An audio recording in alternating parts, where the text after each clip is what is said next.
Padre Fábio, já faz um tempo que venho alimentando um sentimento por um colega de trabalho.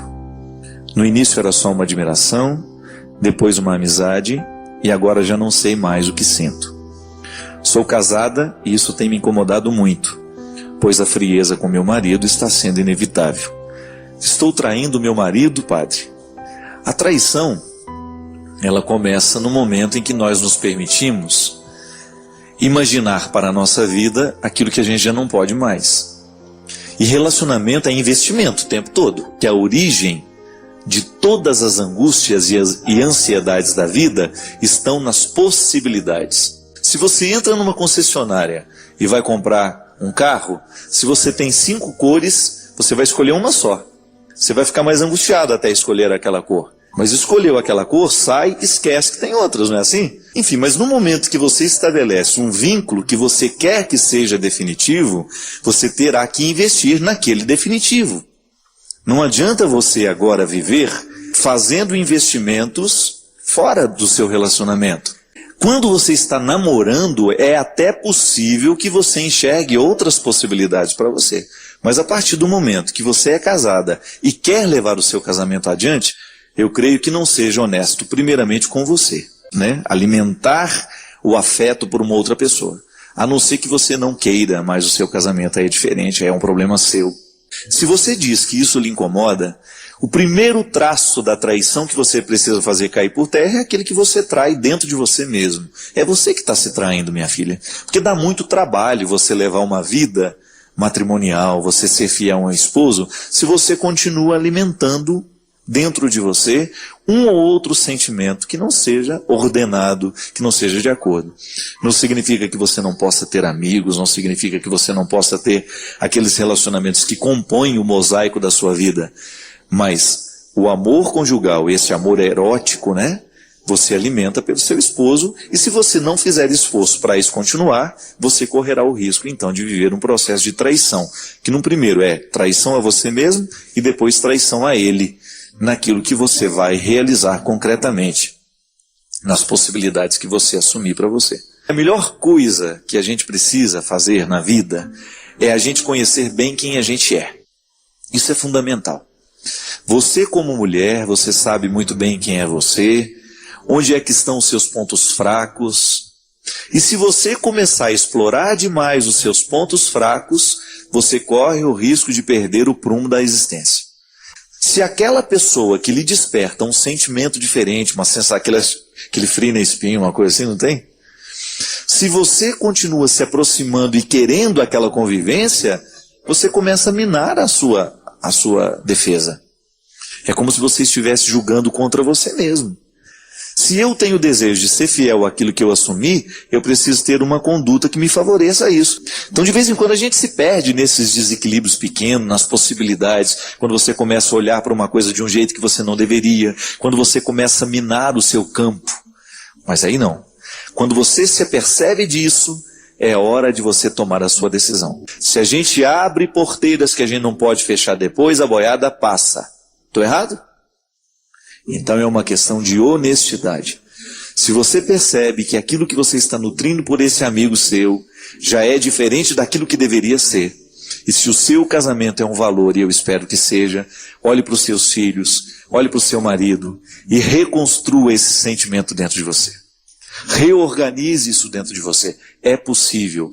Cada vez que nós vivemos um sentimento desorganizado, se a gente quiser, a gente coloca em ordem. Agora, se a gente não quiser, a bagunça vira generalizada. E daquele outro vai virando, o outro vai virando. E aí a gente perde o equilíbrio. Eu não consigo ser perfeito. Não sei você. Nunca consegui. Eu nunca consegui fazer nada na minha vida que eu pudesse dizer com tranquilidade: isso que eu fiz está perfeito. Não. Tudo é marcado pela nossa insuficiência. Eu sou insuficiente nas minhas decisões, eu sou insuficiente na minha forma de pensar, eu sou insuficiente nas minhas ações. Por mais que eu queira, a minha vontade é fraca. Então, se tem uma coisa que eu nunca na minha vida experimentei, foi a perfeição. E é interessante porque o conceito de perfeição, ele perpassou muito a nossa cultura. Ele acontece o tempo todo na nossa cabeça sem que a gente perceba, sem até mesmo que a gente pense sobre ele. Quantas vezes eu me tornei uma pessoa infeliz porque inconscientemente eu estava programado para ser perfeito? Como é que alguém é programado para ser perfeito? A partir da experiência de sermos quem somos, de nascer onde nascemos.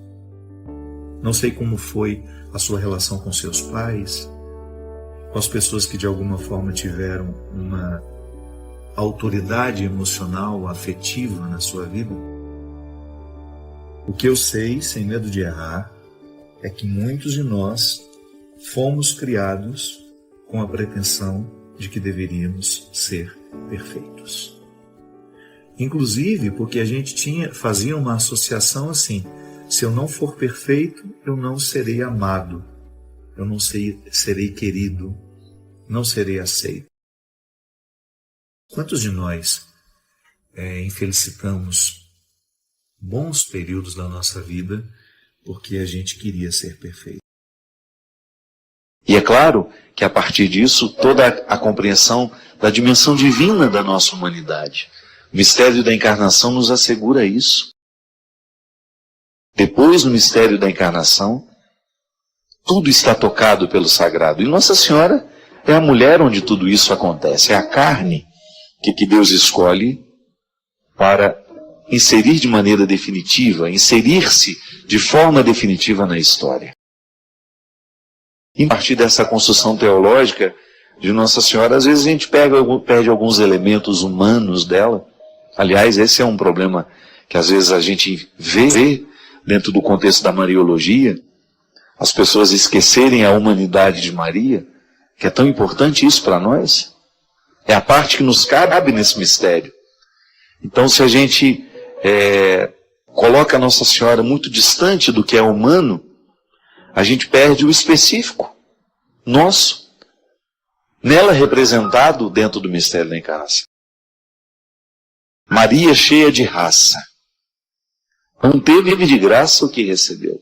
É bonito porque você pensar que Nossa Senhora precisou do esforço humano em todo o seu processo também, na elaboração de tudo aquilo que ela precisava significar na vida de seu filho. Não foi fácil ser ela. Não foi fácil cumprir o seu papel. E aí você retira Nossa Senhora desse contexto muito, às vezes, uma ternura sem coragem, né? Às vezes a gente vê Nossa Senhora assim, né? Muito frágil.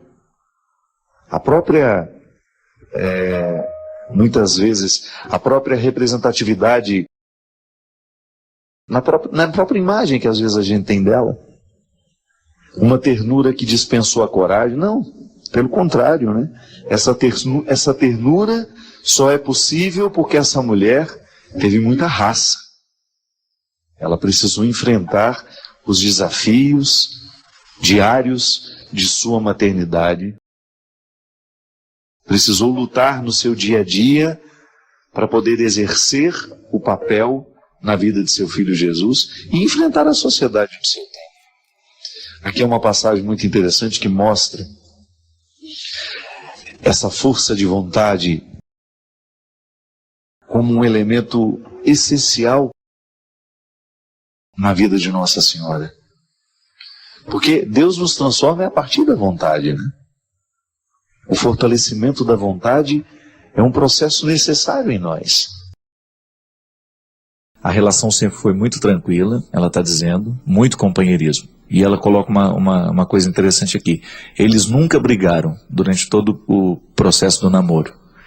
E no começo do mês de junho, 5 meses depois de casado, ele simplesmente disse que cometeu um erro e saiu de casa. Foi embora. Foi como se uma bomba tivesse caído sobre a minha cabeça, padre. Minha família está muito abalada, a dele também, principalmente a mãe dele, que é muito católica. Eu o amo, sempre fui uma boa esposa, sempre fiz tudo certo. Não sei o que fazer, não entendo por que ele fez isso comigo. Não sei mais se posso reconstruir a minha vida. Por favor, me dê uma luz. Primeira coisa, minha filha, não se casa com uma pessoa com quem você nunca brigou, né? Isso não é um valor, com todo respeito. Uma relação ela só pode ser compreendida como saudável se há desentendimentos também. Às vezes nós temos uma visão muito romanceada, muito romântica do outro, né?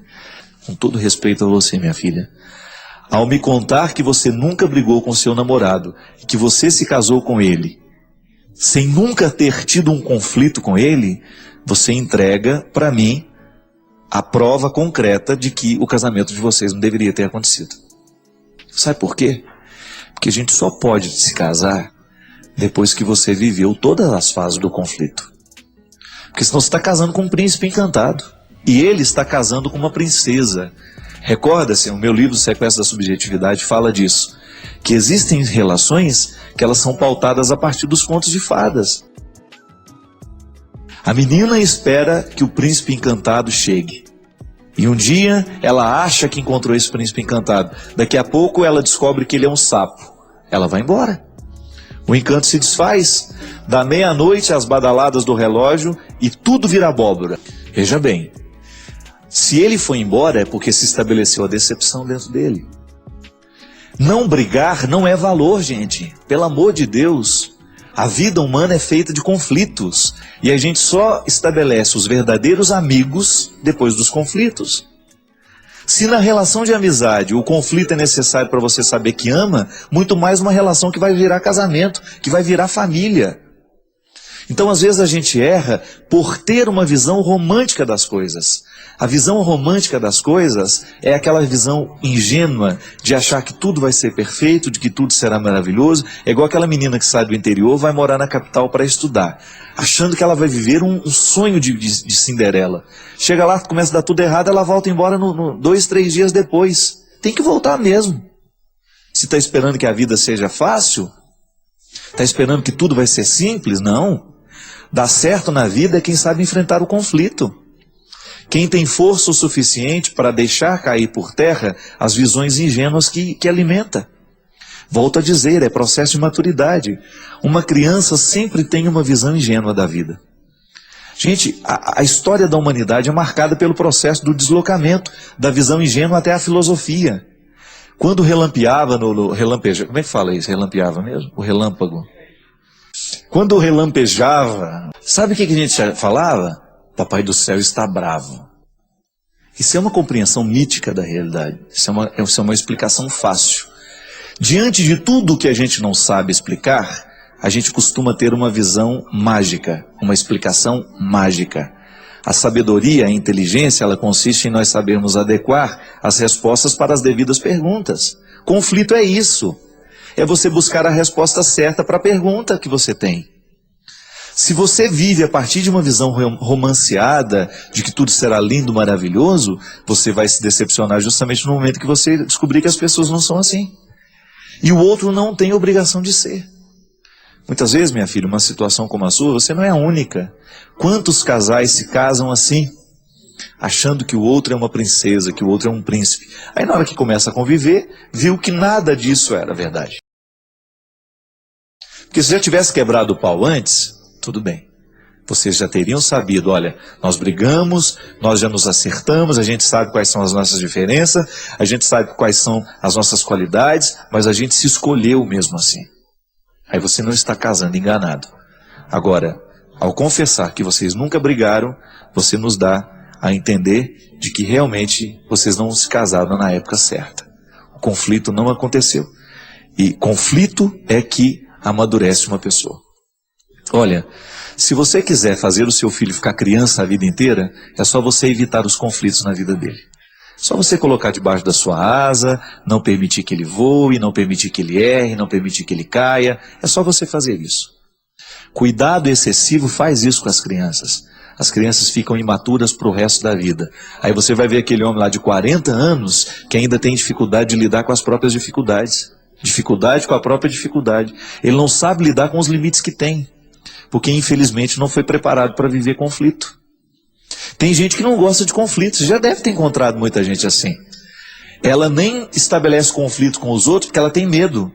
Ela tem medo de perder os amigos, tem medo de contrariar o outro. Pelo amor de Deus, quem é seu vai ser seu sempre. Quem realmente gosta de você vai gostar de você mesmo no momento que se estabelecer o conflito. Quem de fato encontra um valor em você, não vai te jogar fora só porque você tem uma opinião contrária a dele, não. E tem gente que às vezes, para dizer que pensa de forma diferente, tem uma dificuldade danada. Isso é imaturidade, gente. Maturidade consiste em nós sabermos dizer o que a gente verdadeiramente pensa sobre as coisas, consiste em a gente verdadeiramente dizer o que a gente sente, sem medo do que o outro vai reprovar ou aprovar em nós. Isso é uma questão de sobrevivência. Se a gente não investe neste processo de maturidade, nós vamos chegar aos 40 anos com a mesma idade mental e sentimental e afetiva de um adolescente de 12. Não podemos fazer isso. Isso é retrocesso, isso é deixar de você viver o bom da vida. Pode ver, grandes amigos nascem, você tem certeza de que ele é seu verdadeiro amigo, é depois que vocês já quebraram o pau e mesmo assim a amizade continuou de pé. Já tiveram inúmeras dificuldades, mesmo assim o outro não desistiu de você. Quando você fez tudo errado e mesmo assim o outro te perdoou e falou, olha, eu não te jogo fora da minha vida porque eu já não sei mais pensar a minha vida sem você. Eu reconheço o seu valor. Você não tem obrigação de ser perfeita. Eu te reconheço imperfeito, com direito de errar, e mesmo assim eu quero você na minha vida. Faz parte. São os conflitos que nos amadurecem o tempo todo.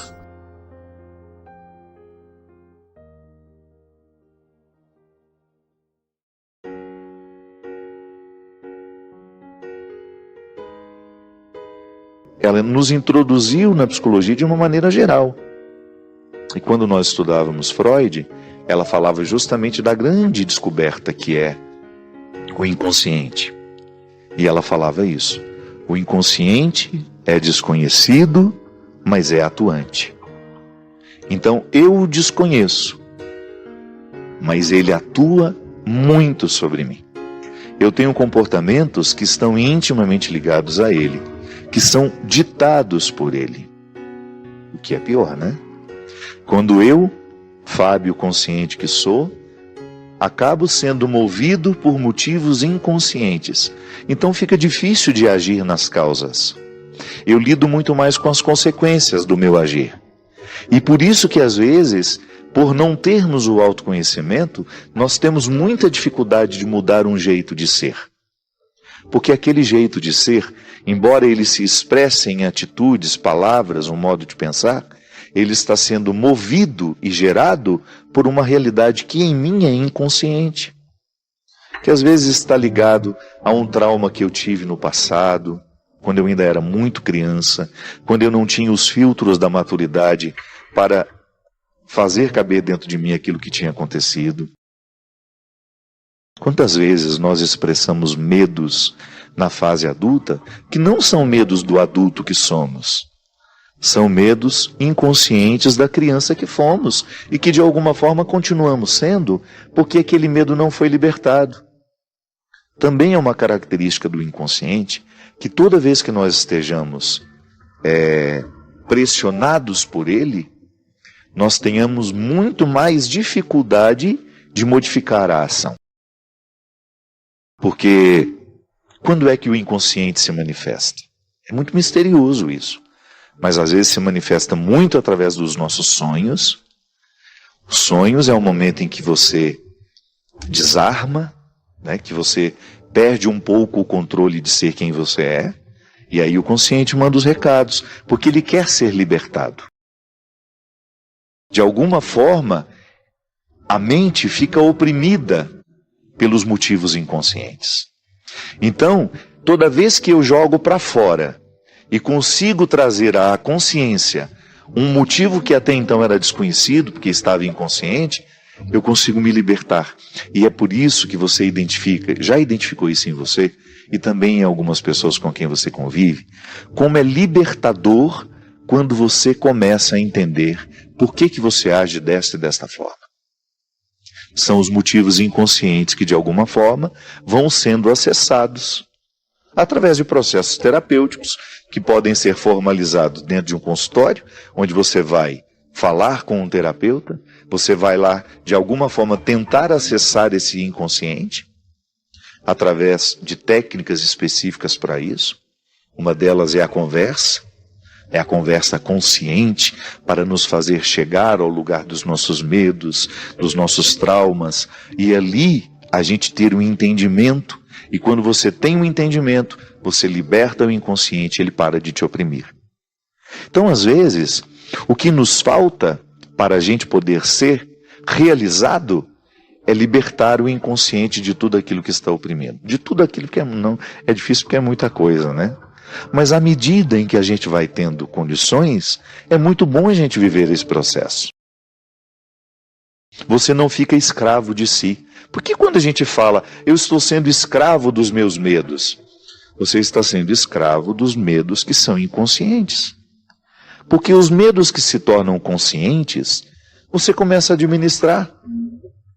A própria razão lhe ajuda a falar, por que você tem medo disso? Não faz sentido. A razão ajuda a resolver com essa pergunta. Aí você desmascara o medo. Mas quando você não sabe o porquê que tem medo, quando aquilo é uma força que você não tem controle, dá um trabalho. Por exemplo, quando eu vivi a síndrome do pânico, e de vez em quando tenho, algumas reações, são medos que, se você for perguntar para mim no momento que eu não estou sob o efeito daquilo, eu jamais. Imagina que eu vou ter medo de entrar dentro de um camarim, que é uma coisa que eu faço há mais de 20 anos. Imagina que eu vou ter medo das pessoas que entrarão dentro do camarim. Não. Racionalmente falando, eu digo aqui para você, não faz sentido. Não acredito que alguém vai entrar para tentar me matar. Nunca me passou pela cabeça isso. Mas quando eu estou sob o efeito do pânico, quando o pânico se manifesta, não adianta eu dizer isso para mim. E foi interessante porque quando eu fui para o psiquiatra, esse último que me atendeu em setembro, ele me disse isso. Pode ser que esse pânico que está se manifestando hoje seja um medo que você viveu na sua infância, ficou guardado lá no inconsciente, você lidou com isso de maneira razoável, e de repente agora, por uma fragilidade que você esteja enfrentando, uma fragilidade emocional provocada por motivos diversos, aquilo que estava guardado dentro de você volta com uma força, da mesma forma como aquela barragem de Brumadinho, que nós estamos todos muito indignados. Quando aquela barragem arrebenta, a barragem das emoções represadas, a lama das emoções represadas e doentias que estão guardadas dentro de nós, elas vêm arrancando tudo o que encontram pela frente. E foi justamente isso. É justamente isso que eu enfrento quando eu tenho a síndrome do pânico. É um sentimento horrível que, por mais que você seja racional e você diga, não faz sentido ter medo de estar chegando nesse lugar, estar dentro da van, me aproximando do lugar onde eu vou cantar, onde eu vou falar com as pessoas. Eu faço isso há 20 anos, sempre soube fazer isso. Mas de repente, minha gente, não adianta dizer isso. E quem tem síndrome do pânico sabe exatamente do que eu estou falando. De como é cruel você saber que aquele medo não tem sentido e mesmo assim você ser dominado por ele. Então, o processo do autoconhecimento, ele nos ajuda até depois, se a gente vier a desenvolver uma doença psíquica, como é a síndrome do pânico, a gente ter a oportunidade de lidar melhor com ela. Sem o autoconhecimento, nós não temos controle das nossas emoções. E olha que mesmo se autoconhecendo, já é difícil ter controle das emoções. Um exemplo simples, por que eu tenho tanta necessidade de ter domínio sobre as pessoas? Por que eu tenho tanta dificuldade de ser contrariado? São motivos inconscientes. Com certeza, em algum momento da minha vida, eu fui humilhado, eu não tive vez, eu não pude decidir. E aí aquilo se monta dentro de mim como um mecanismo de defesa que vai me colocar agressivo com qualquer pessoa que quiser se impor contra mim. Ou então o contrário também. é aquela pessoa que não tem vontade própria. Ela será eternamente dominada por outras. Emocionalmente falando, isso acontece muito. Começa-se com um carinho de verdade, um amor verdadeiro, e aos poucos aquela pessoa que ama vê na criatura amada uma posse. Aí começa a ter preocupações exageradas com ela. Tudo isso muito revestida de, sabe, de coisas boas, mas no fundo aquilo já deixou de ser bom há muito tempo. Porque não faz sentido você amar uma pessoa e querer ser proprietária dela. Nunca. Por mais que você que pôs o filho no mundo, você nunca vai ser proprietária do seu filho. Você pode até ter autoridade com um pouco mais de intensidade sobre ele, até um determinado momento da vida. Mas depois ele vai alcançar a autonomia e você terá que deixá-lo viver. É por isso que às vezes, algumas pessoas, ao mínimo sinal de estarem sendo dominadas, elas ficam agressivas. Por quê? Porque já viveram isso no passado e não querem mais. Não acredita no amor como uma posse. Amor não faz do outro uma posse. É o contrário, amor liberta. Quanto mais eu amo uma pessoa, mais satisfação eu tenho de vê-la livre, de vê-la viver, de vê-la alcançar o melhor de si. Não faz sentido, em nome do amor, eu acorrentar o outro. Eu só permitir que ele faça as coisas quando eu estiver por perto. Isso acontece muito no relacionamento entre marido e mulher. Casamentos que se estabelecem assim, em nome do amor, alguém fica prisioneiro do outro. Deixa de trabalhar porque o marido não gosta. Deixa de fazer isso porque o marido não gosta. Cuidado! Isso pode ser indicativo de que você esteja trilhando um caminho que depois não tem retorno. Porque isso gera muita violência no final. Gera violência emocional, psíquica e gera violência física às vezes. Porque o outro, interpretando como uma posse aquele que ele diz amar, vai sentindo o direito, inclusive, de eliminar a vida dele, caso ele venha contrariá-lo. A agressão contra mulheres, que é uma vergonha no nosso país, um número assustador de mulheres são agredidas diariamente pelos seus maridos, pelos seus namorados. Essa semana nós vimos de uma mulher de 52 anos que marcou um encontro com um rapaz e foi agredida por ele durante 4 horas. A mulher está deformada. Essa é a nossa sociedade. Essa é a nossa sociedade. Então, às vezes, as violências são geradas assim, amorosamente. E porque às vezes nos falta o autoconhecimento, nós não estamos aguçando esse dom de sermos felizes, a gente se submete ao outro. E às vezes até com uma ilusão de que o outro tem a obrigação de nos fazer felizes. Não. O outro pode até participar da nossa felicidade. Mas quem tem que fazer esse dever de casa sou eu. Se eu não fizer o meu dever de casa, se eu não for uma boa companhia para mim, se eu não for um bom amigo meu, dificilmente eu serei um bom amigo de alguém, serei boa companhia de alguém. Você sabe que este tempo que eu experimentei agora, de quase 1 mês e meio, sozinho mesmo, fazendo uma rotina extremamente saudável. Em outubro eu fui para lá, terminei meu livro, esse que eu vou mostrar daqui a pouquinho, que ficou pronto hoje. Agora, nesse tempo que eu estava lá, escrevi quase 140 páginas de um projeto meu que estava parado há muito tempo. Mas por que será que eu não faço isso na minha casa aqui em Taubaté? Por que será que eu não consigo ter uma rotina, uma disciplina, um cultivo maior do silêncio? Porque eu sou naturalmente disperso. Tenho uma tendência a ser disperso. E se eu estou num ambiente que me dispersa, eu quero descer lá na cozinha, eu quero conversar com a Teca, eu quero conversar com o outro. Falei, para lá, vem para cá. A partir do momento que você não tem com quem conversar, que você está dentro de uma casa, que você vai fazer seu almoço, você vai limpar sua casa, você vai cuidar do seu dia a dia, você começa a conviver com você e você vai acessando uma fertilidade que só essas situações despertam dentro de nós. E ali você precisa aprender a conviver com você. E como é positivo, minha gente. Como faz bem para a gente ter o direito de viver um tempo em solidão. De você descobrir-se companhia para você. De você oferecer-se. Sabe? Que às vezes a gente se oferece tanto para os outros, mas ouse oferecer-se a você. O autoconhecimento passa por isso.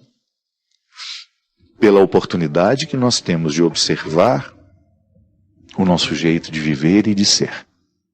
Porque é a partir dessa observância que a gente vai tomando contato com aquilo que nós somos e, sobretudo, com aquilo que nós podemos fazer do que somos, transformando-nos diariamente.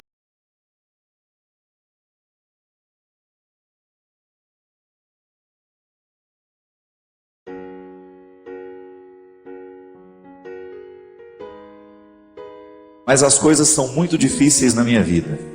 Tudo eu tenho conseguido com muito suor. Padre, mas é tudo mesmo. Tem que ser assim? Minha filha, eu não conheço de outro jeito não, viu? Na minha vida também tudo é difícil. Ninguém prometeu que seria fácil, não, minha filha. Se a gente quer resultado, nós temos que lutar. Não adianta, nada vai cair do céu. Nada cai do céu. Fé nasce do chão. Acho que a gente inverteu as coisas, né? A nossa oração tinha que ser voltada para o chão o tempo todo. Que é aqui que Deus floresce. Deus é igual semente, floresce no chão. Essa metáfora de que Deus está no céu, isso é bonito. Mas é aqui, ó, é pisando nesse chão que a vida acontece. A força que Deus me dá, a força que Deus lhe dá, é para que a gente consiga plantar o jardim. Ninguém prometeu que nossa vida seria um jardim de flores. Mas Deus prometeu a força para a gente plantar. Eu estou aqui, graças a Deus, cheio de saúde. Tenho o meu esforço nessa história? Tem, mas é dom de Deus em mim. Eu faço a minha força. Quer passar no vestibular? Estuda. Não tem essa história, padre, reza para mim. Não vou rezar não. Se você não estudar, minha oração não serve para nada neste momento. Se você não estudar, você não adianta ficar sentado, ajoelhado diante do Santíssimo, com o livro na cabeça. Ô Senhor, me ajuda a passar no vestibular. Faça primeiro a sua tarefa, depois você tem o direito de esperar pelo dom. Nós só temos o direito de esperar pelo impossível depois que fizermos tudo o que nos foi possível. Pode ser que você esteja prestando atenção demais no que é difícil, aí tudo fica mais difícil ainda. Gente, a vida sempre será determinada a partir do que a gente presta atenção. Se você tem diante de você um problema, você tem duas possibilidades. Ou você enxerga o problema, ou você já enxerga a solução. Tem gente que só enxerga o problema. Aí dificilmente encontra a solução, porque fixa os olhos no problema e aí não tem olhos para encontrar a solução. E aí depende de como nós interpretamos a vida. Tem gente que adora dificuldade, tem gente que adora problema. E acaba se tornando uma fonte de problemas. Porque não está disposto para soluções. Tem gente que não sabe viver sem um problema. Quando nós estamos diante de uma situação difícil, é muito natural que outras pessoas, tomadas por um espírito de porco, venham dizer, você não vai conseguir isso não vai dar certo não. Não é? E sempre tem um assim. Eu não falei? Não sei não, estou achando que esse negócio vai dar certo não. Sempre tem um espírito de porco pronto para jogar uma frase destrutiva, que vai desanimar. Mas não. Se a gente não presta atenção nesses discursos, nós vamos extrair coragem dentro de nós de um jeito que a gente não sabia que tinha. E às vezes, tudo está tão difícil. Não, não é bem assim. É que nós olhamos tudo de maneira difícil. Não é que tudo está difícil, é que nós olhamos tudo de maneira difícil. Não pode ser assim. Nós precisamos ser um pouco mais otimistas. Dificuldade existe na vida de todo mundo. Elas estão por toda parte. Agora, a maneira como nós encaramos essas dificuldades é que vai fazer a diferença. São 5.000 pessoas para 5 vagas. Não fique preocupada, viu? 90% destes 5.000 que estão tentando essa vaga não estudou do jeito que você estudou. Se você verdadeiramente se prepara para as coisas, você já elimina boa parte dos concorrentes, porque a maioria é mais ou menos. A maioria está vivendo mais ou menos. A maioria está fazendo mais ou menos. São poucas as pessoas que verdadeiramente estão tomando a vida com responsabilidade do jeito que ela precisa. São poucos os jovens que na fase de 16, 17 anos estão levando o colégio a sério. São poucos os universitários que hoje estão cursando a faculdade com a disciplina que a profissão vai exigir um dia. E eu sempre digo, quer ser um bom profissional, estude bem o que você está estudando. Porque você não tem o direito de ser mais ou menos. Não tem. Ninguém está fora disso. Você aí na sua área, você precisa correr atrás da sua qualidade. Você que é médico, você que é dentista, você sabe o quanto você precisa se aperfeiçoar para você continuar de pé no mundo de hoje. Hoje nós estamos no tempo da competência e não é problema. Isso tem que nos motivar para a gente querer, reconhecendo, ainda que seja um mínimo dentro de nós. Nós merecemos cuidar desse mínimo, chegar a aperfeiçoar cada vez mais esse processo, aumentar cada vez mais as nossas possibilidades. E aí na hora que a gente esbarra na nossa fragilidade, a gente tem que aprender com ela. Ela não tem que nos desanimar. Mas muito mais que a qualidade profissional, antes dela é a nossa qualidade humana. Muito mais que um bom médico, você precisa antes ser um bom pai, ser um bom filho, ser um bom irmão. É isso que faz verdadeiramente a felicidade vir acomodar-se dentro de você. Não adianta você se realizar na sua profissão se você não se realiza como pessoa. E é disso que hoje nós estamos falando. É desse aperfeiçoamento humano. E na faculdade da vida a gente aprende o tempo todo. Não tem nenhum professor a nos ensinar a ser pai, a nos ensinar a ser irmão, não. É olhando nos olhos de quem a gente ama que a gente vai descobrir a medida certa, o aprendizado de cada dia, para que a gente possa ser um ser humano melhor no mundo de hoje. Chega de gente ruim, chega de gente incompetente como pessoa, chega de assassinos, chega de ladrões, chega de mentirosos. Vamos dar qualidade a esse mundo, a começar por você. Não importa de como você tenha vivido até o dia de hoje. A palavra de Deus para nós é sempre otimista. Deus continua vendo valores em você. Deus continua acreditando que o seu coração pode ser melhor. Deus continua acreditando que aí, nesse coração muitas vezes marcado pelos fracassos, existe uma vitória a que você pode chegar. Basta você não desistir. Derrame sobre nós a bênção do Deus Todo-Poderoso, Ele que é Pai, Filho e Espírito Santo. E ainda que a gente fique revoltado, que a gente fique chateado, e é natural que seja assim, porque nós somos precários, é natural que sentimentos mesquinhos também aconteçam no coração de pessoas boas, só não é natural que ele prevaleça. E tudo que nos é dado, um dia também nos é tirado pelo próprio movimento da vida. Não é porque Deus é cruel.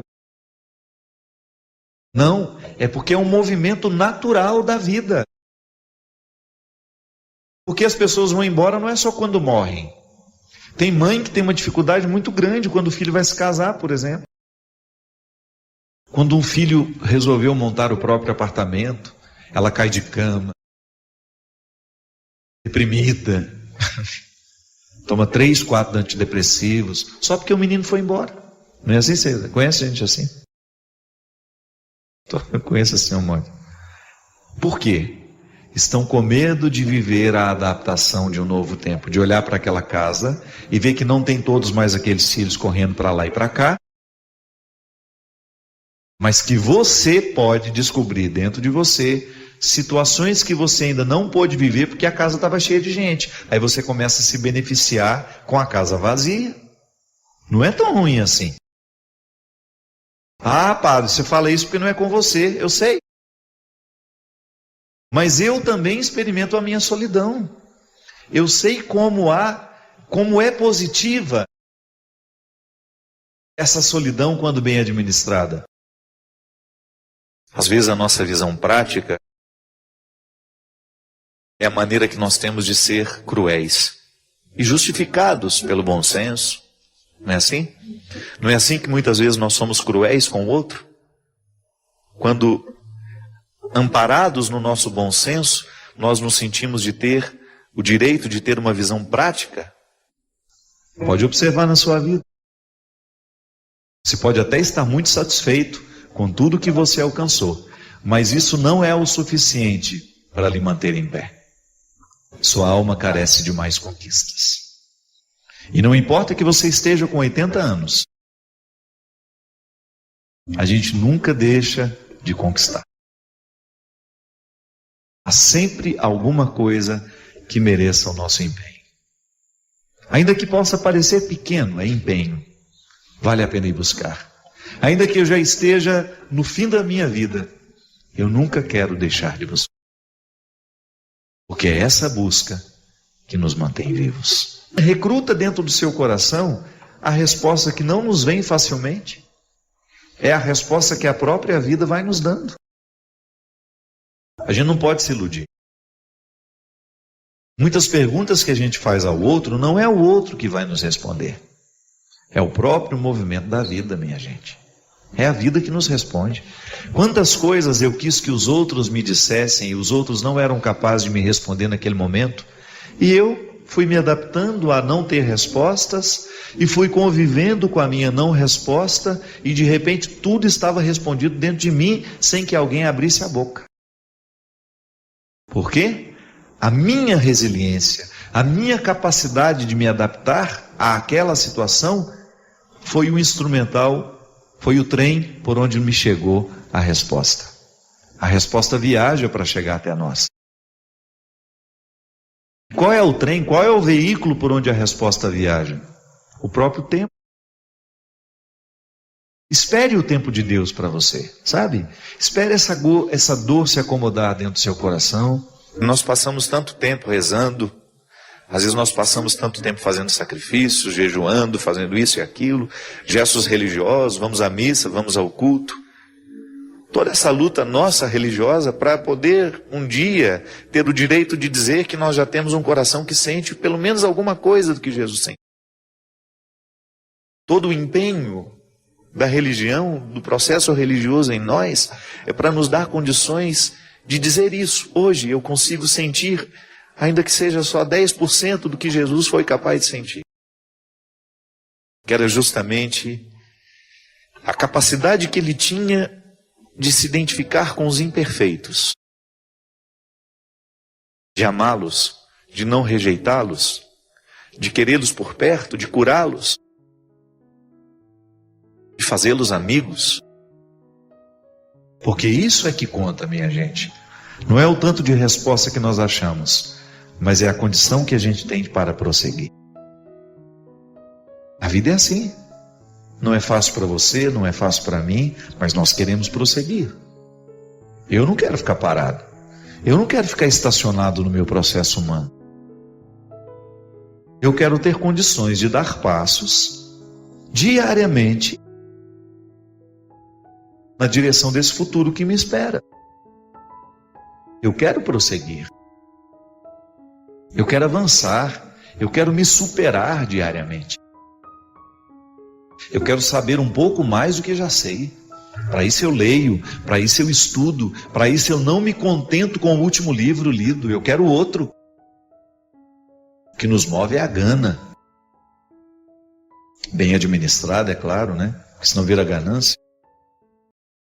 A gana, o desejo, a vontade de ir além. E o que é o desejo? É a satisfação? Não é não. O desejo não é a satisfação, o desejo é a ausência. O que me move não é o que eu tenho, o que me move é o que eu não tenho. E isso é fantástico. O que nos move como pessoas não é o que nós já alcançamos, é o que ainda não temos que nos move.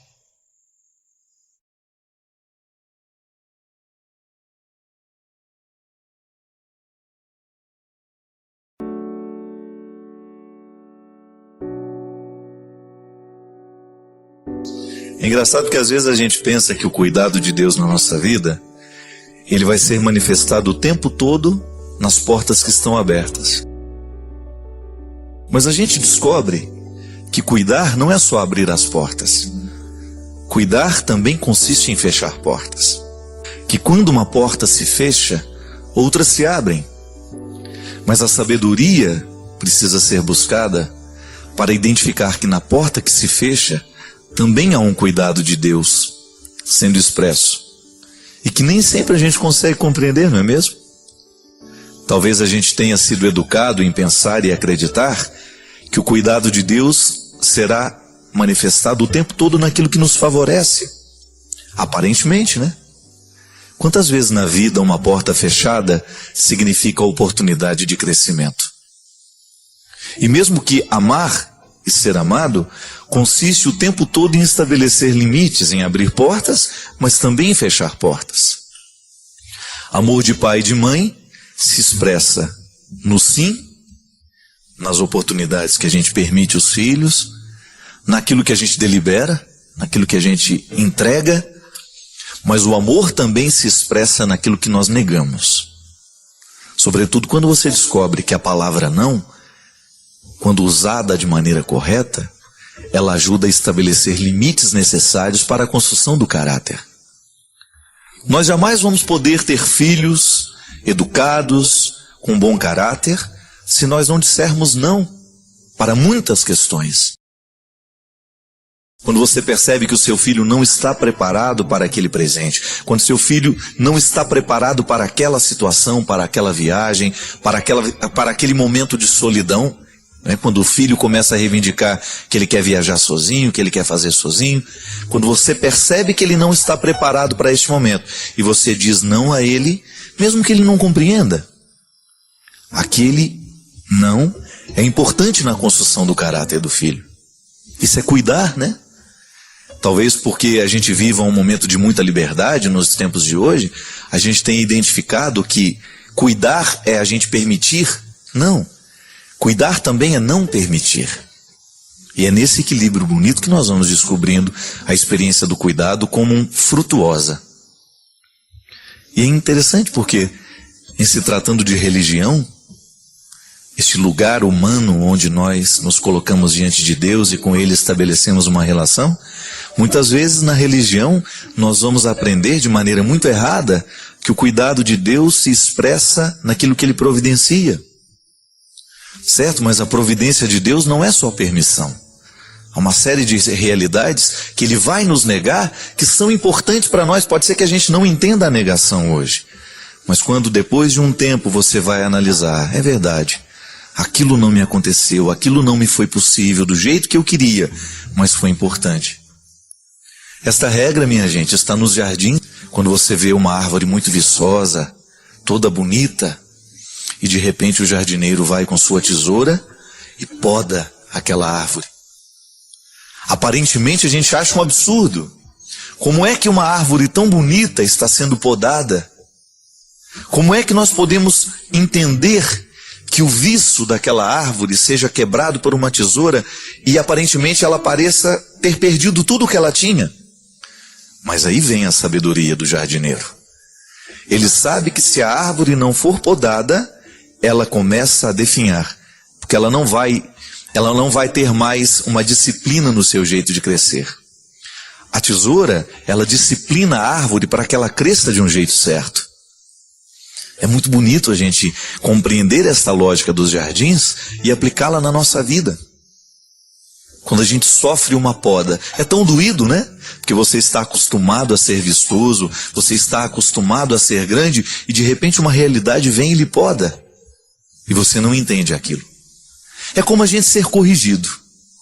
Quando uma palavra de correção chega até o nosso coração, a primeira reação que a gente costuma ter é de negação daquela correção.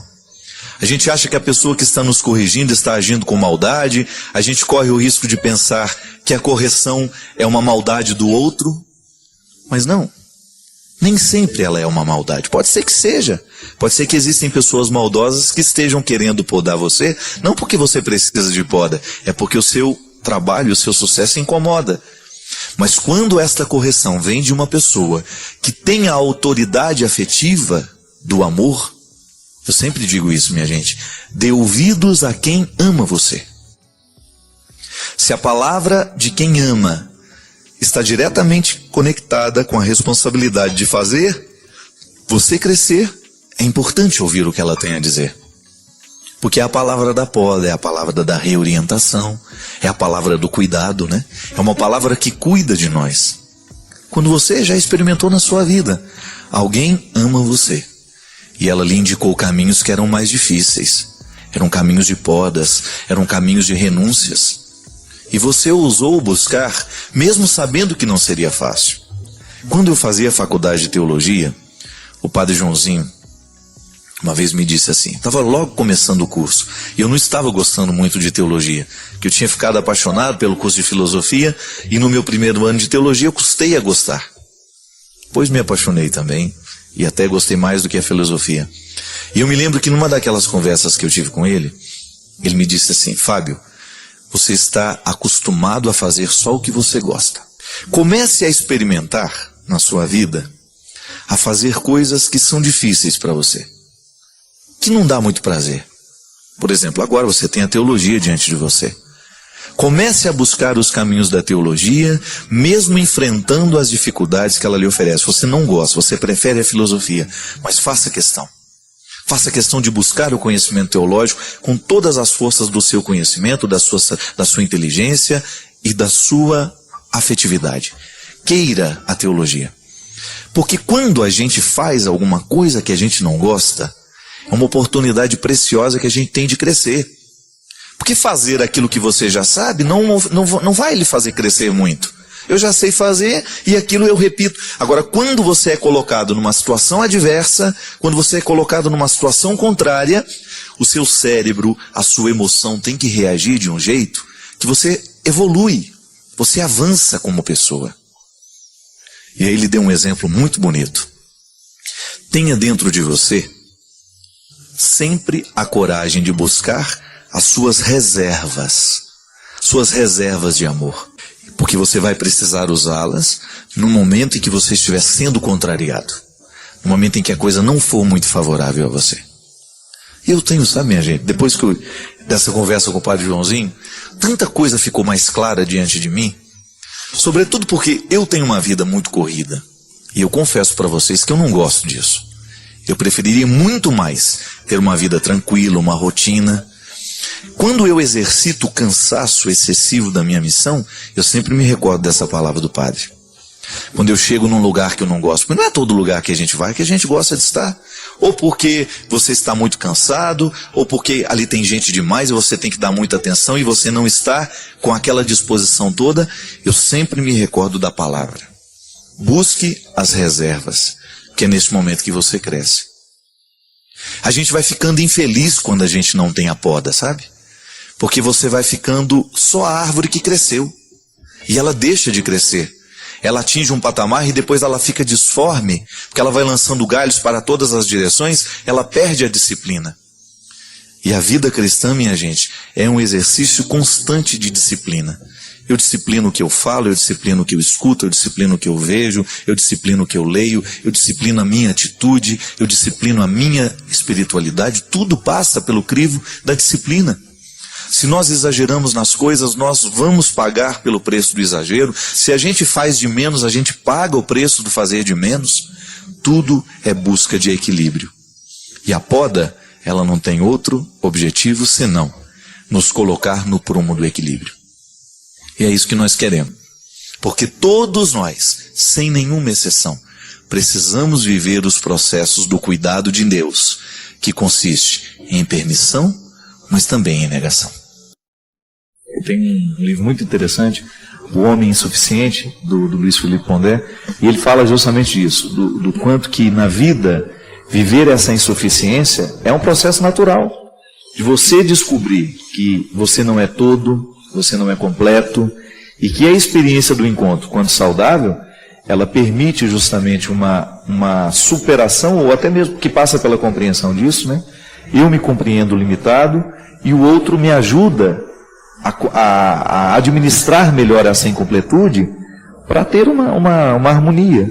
Intersubjetividade é essa, eu não me basto, eu preciso de você, eu preciso de alguém que me complete. Então, é claro que para eu me relacionar com alguém e ser comunhão, eu preciso ser totalmente eu. Não é? Como o pai é totalmente pai, o filho é totalmente filho, o espírito é totalmente espírito, mas cada um não se basta, por isso um se completa no outro. Pai é pai porque tem filho, filho é filho porque tem pai, e os dois têm uma relação que se chama Espírito Santo, e isso acontece em cada encontro. Agora nós dois estamos nos encontrando aqui, há entre nós o outro, e há relação entre nós que é um terceiro, não é? E isso é o bonito. No casal isso é até mais bonito, porque nasce o filho, não é? O eu te amo da declaração de amor acaba se tornando gente. A palavra se faz carne, se faz choro, se faz neném, não é? E em Deus há a mesma dinâmica. O amor é isso, né? O amor é relação. Se nós refletíssemos um pouco mais sobre isso, não viveríamos nos nossos apertamentos. Apartamentos sim, mas apertamentos não, naquela solidão desacompanhada. Você tem uma música interessante que fala sobre solidão acompanhada. Não é? Nós, no fundo, somos pessoas solitárias. Há momentos que estou eu, meu travesseiro e Deus. Não é? Mesmo o casal, quando um vira para um lado, o outro para o outro, há uma solidão no mesmo leito. Mas essa solidão tem que ser acompanhada, porque Deus sempre está conosco. E eu fico pensando, padre, o tanto que é difícil orientar alguém sem que essa orientação passe pelos egoísmos que são próprios daquele que orienta, né? Eu fico vendo o tanto que na vida é difícil você escutar uma palavra e você acreditar que aquela palavra esteja realmente comprometida com a sua felicidade. Isso é muito bom, porque num determinado momento da vida, o que a gente mais precisa é isso. É você confiar que o que o outro está lhe dizendo é favorável à nossa alegria, à nossa felicidade. Então o amor você se dá, você se doa, você abre o coração. Depois eu descobri que não basta o amor. A amorosidade é só um lado da moeda, nós precisamos ser amáveis. Quer dizer, eu tenho que dar condições de que o outro me ame, mas às vezes o outro é difícil. Daí eu escrevi Como Liderar Pessoas Difíceis. Depois que eu fui me dar conta, Fábio, que são os dois lados da moeda. O amor é como uma moeda que tem dois lados, a amorosidade e a amabilidade. Eu amar, mas eu permitir que o outro me ame, porque às vezes o meu coração está muito aberto para amar, para me doar. A mãe faz muito isso, né? Se dá inteira para os filhos, pai, mas nem sempre eu sou tão amável, autossuficiente. Você falou da insuficiência, né? A pessoa amável, ela reconhece que não pode, que não consegue, que não se basta, né? Que precisa da ajuda do outro quando vem o sofrimento, quando vem a lágrima. É tão bom ter um ombro para chorar, uma pessoa que chega e diz: olha, estou aqui, né? Vamos lá, vamos para frente. Quem dirige a nossa vida, segundo o Espírito, é o próprio Deus. Então o Espírito Santo é o diretor espiritual. Direção espiritual é descobrir a direção do vento, a direção do Espírito de Deus. Essa ventania de Deus, ela me manda para o norte, me manda para o sul. A vontade de Deus me manda a cada momento para algum lugar. E direção espiritual é descobrir a direção do vento na minha vida. Então nós podemos ajudar alguém a discernir aqui também. E às vezes nessa direção do vento há obstáculos, né? Há entraves. Quantas pessoas que me perguntaram já sobre nulidade matrimonial, não é? E às vezes uma palavra pode ser uma chave que abre o cofre de um enigma vital. A pessoa não consegue ir para frente, está bloqueada nos seus relacionamentos, até no relacionamento com Deus, mas por que não, com as pessoas. E por quê? Porque falta uma palavra. E quem vai dizer essa palavra? Talvez ela não tenha quem diga essa palavra. E aquela palavra, ela diz: puxa, mas é verdade. E depois, claro, ela vai procurar um sacerdote, um amigo, alguém que possa ajudar a discernir essa direção do vento na vida. Acho que a gente se colocar na direção do vento para que ele possa nos levar, impulsionar, isso é muito interessante, essa metáfora. Porque o que às vezes acontece muito aqui no programa, e você sabe disso, que nos acompanha, é que às vezes o que a pessoa precisa é colocar-se no lugar certo. Eu gosto muito daquela definição de paraíso, que é o espaço delimitado para o encontro, né? Quando Adão e Eva saem do lugar delimitado para o encontro, eles estão fora desse impulso do vento. Aí entra todo o processo da dor, todo o processo da angústia. Não é que Deus tira isso de nós quando nós estamos no lugar certo, mas é que na verdade a gente se encaminha no jeito certo na própria vivência dessa experiência de dificuldade.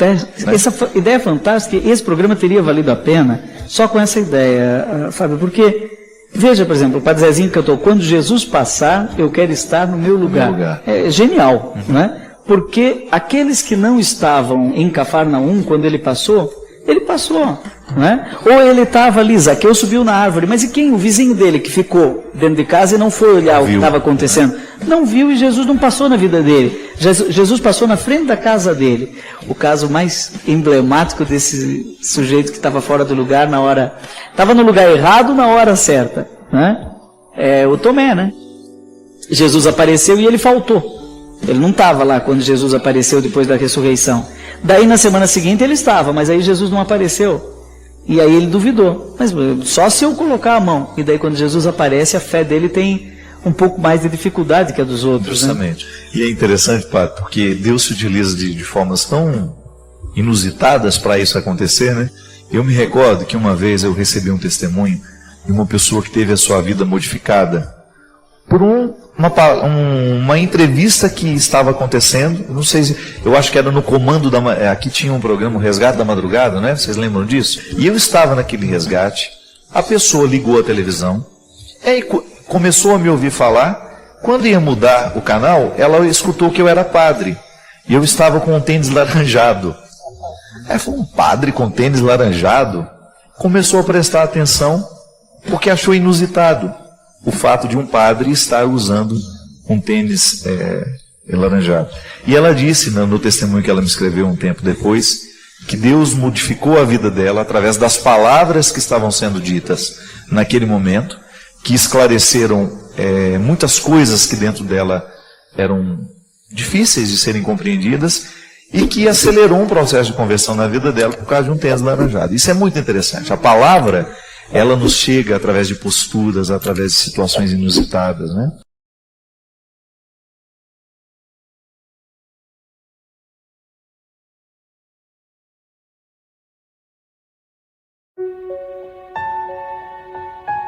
Deixe seu like, inscreva-se e compartilhe para fortalecer o canal.